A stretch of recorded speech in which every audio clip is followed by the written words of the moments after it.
a solvent which is a polar solvent, like in this case we have taken water. So if you take polar solvent, what will gonna happen is that the tri-substituted product will be obtained. So in this case, when you react phenol with the bromine water, so what you get is basically the tri-substituted product, which is known as 2,4,6-tribromophenol.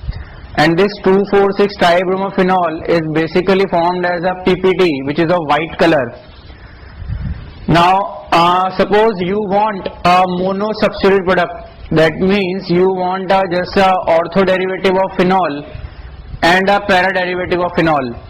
So in that case, what you have to do is that you first of all you take the inert solvent, and the inert solvent we use basically in this reaction as, let us say, we have CS2 carbon disulfide, we have CCl4 that is carbon tetrachloride, and so on.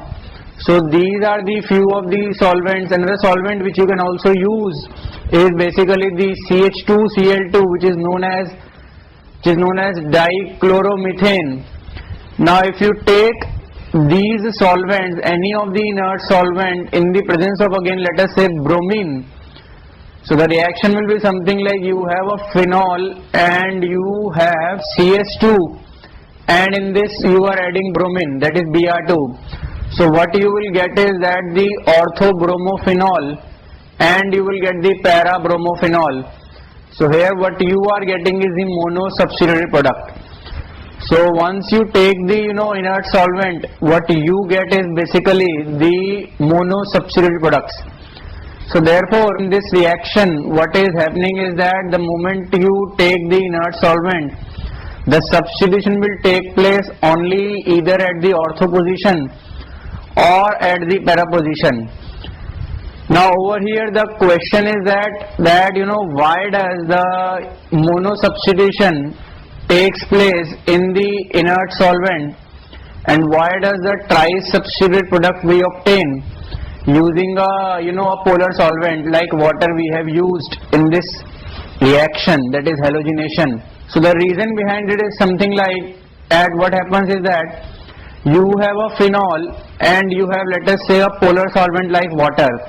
So what will gonna happen is that that in the presence of the water, this phenol molecule will undergo ionization, and because of the ionization what will happen is that this phenol molecule will be ionized, and as a result of which you will obtain a phenate ion, which is also known as phenoxide ion.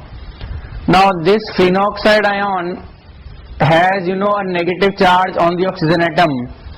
So if you draw the resonating structures of phenoxide ion, what you will observe is that there will be a negative charge at the ortho and at the para position.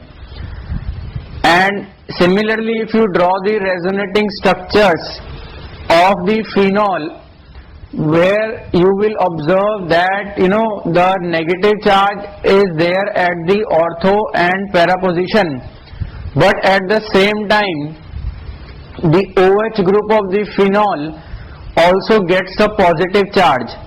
So due to which what happens is that you can say the density of the electrons on the ring decreases, and but in the case of the phenoxide ion what you have is only the negative charge on the ring, but there is no positive charge on the OH group. So therefore the density of the electrons on the ring becomes very, very high, and due to the high electron density on the ring, what we get is the tri-substituted product.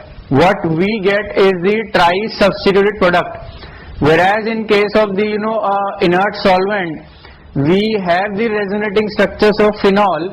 The only difference is that in the inert solvent, phenol molecule does not undergo any ionization, and because of this we do have the negative charge on the ring, but at the same time we have the positive charge on the OH atom, but at the same time we do have the positive charge on the OH group of the phenol.